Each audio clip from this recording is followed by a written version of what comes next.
जय श्री कृष्ण। कामना के विषय में यदि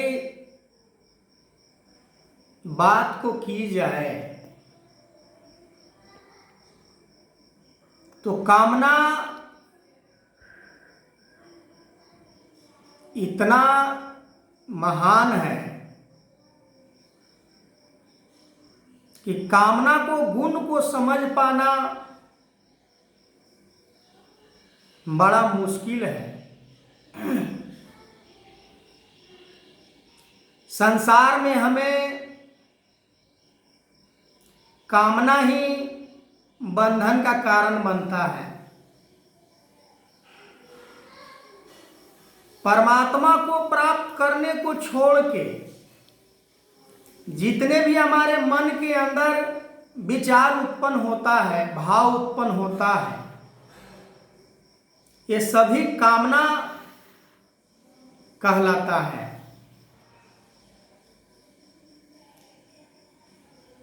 और सतगुरु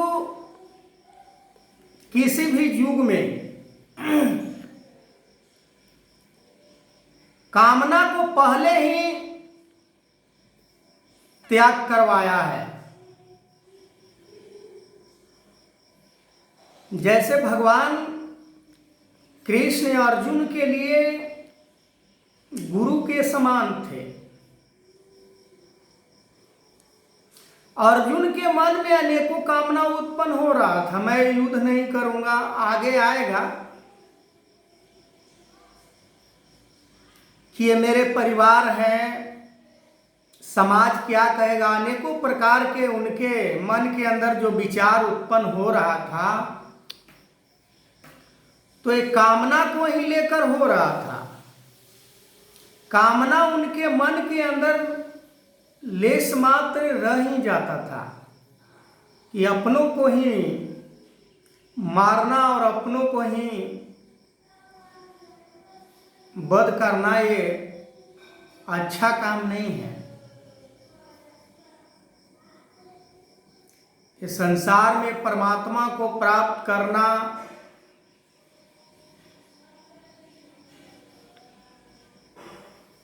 इतना मुश्किल है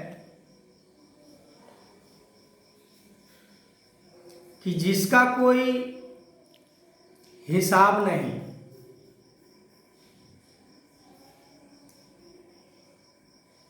परमात्मा को प्राप्त करने के लिए हर युगों में विधि और विधान रहा है सतगुरुओं का कि परमात्मा को प्राप्त करने का जो साधन है, तरीका है, उसको अपनाकर ही परमात्मा प्राप्त हो सकता है। पर यह कामना हमें करने नहीं देता है परमात्मा की प्राप्ति। हमारे मन के अंदर जो कामना है वो करने नहीं देता, पर मन ये सारे इंद्रियां को जानता है मन, पर सभी इंद्रियां मन को नहीं जानते हैं। ये कामना इतना बड़ा एक ठग इसको बोला जा सकता है, क्योंकि ये पूरे जीवन को ही ठग लेता है। किसी व्यक्ति से कोई व्यक्ति यदि कुछ ठग लेता है तो कोई बड़ा ठगी नहीं कहलाया, वो फिर भी ठगी है पर वो बड़ा ठगी नहीं है। पर कामना से ग्रस्त मनुष्य संसार में जीवन जी रहा है तो कामना ने उसे ठग रखा है, कामना ने उसे ठग लिया है।